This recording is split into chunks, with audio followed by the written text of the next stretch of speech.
Server ಸಮಸ್ಯೆ ತಾಂತ್ರಿಕ ಗೊಂದಲಗಳ ಮಧ್ಯೆ ರಾಜ್ಯಾದ್ಯಂತ ಜಾತಿ ಗಣತಿ ಸಮೀಕ್ಷೆಯನ್ನ ಮಾಡಲಾಗುತ್ತಿದೆ. ಒಟಿಪಿ ಸಮಸ್ಯೆ, server problem, mobile app open ಆಗದೆ ಶಿಕ್ಷಕರು ಪರದಾಡುತ್ತಿದ್ದಾರೆ. ಈ ಹಲವು ಸಮಸ್ಯೆಗಳಿಂದ ಜಾತಿ ಗಣತಿ ಇಷ್ಟು ದಿನಗಳ ಕಾಲ ನಿಧಾನವಾಗಿ ನಡೆದು ವಿವಾದಕ್ಕೆ ಗುರಿಯಾಗಿತ್ತು. ಕಳೆದ 5 ದಿನಗಳಲ್ಲಿ ರಾಜ್ಯಾದ್ಯಂತ ಕೇವಲ 4% ಮಾತ್ರ ಸರ್ವೆ ಕಾರ್ಯ ಮುಗಿದಿದೆ.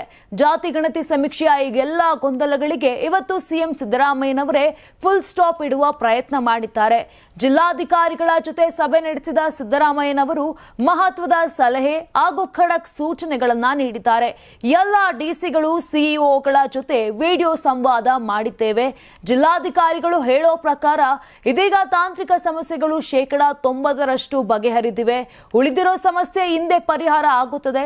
ಸೆಪ್ಟೆಂಬರ್ 22ರಿಂದ ಅಕ್ಟೋಬರ್ ವರೆಗೆ ಸರ್ವೆ ಕೆಲಸ ಮುಗಿಬೇಕು ಅಂತ ತೀರ್ಮಾನ ಮಾಡಿದ್ವಿ. ಆದ್ರೆ 4 ದಿನ ಸರ್ವೆ ಸರಿಯಾಗಿ ನಡೆದಿಲ್ಲ. ಉಳಿದಿರೋ ದಿನಗಳಲ್ಲಿ ಅದನ್ನ ಕವರ್ ಮಾಡಬೇಕು. ಪ್ರತಿದಿನ 10% ಹೌಸ್ ಹೋಲ್ಡ್ ಸರ್ವೆ ಆಗಬೇಕು. ನಾವು ಮಾಡುತ್ತೇವೆ ಎಂದು ಎಲ್ಲ ಡಿಸಿ ಒಪ್ಪಿಕೊಂಡಿದ್ದಾರೆ. ಶಿಕ್ಷಕರು ಕೆಲ ತಪ್ಪು ಕಲ್ಪನೆಗಳಿಂದ ಸಮಸ್ಯೆ ಆಗಿತ್ತು. ಪ್ರಾಥಮಿಕ ಮತ್ತು ಪ್ರೌಢಶಾಲಾ ಶಿಕ್ಷಕರು ಇದ್ದಾರೆ.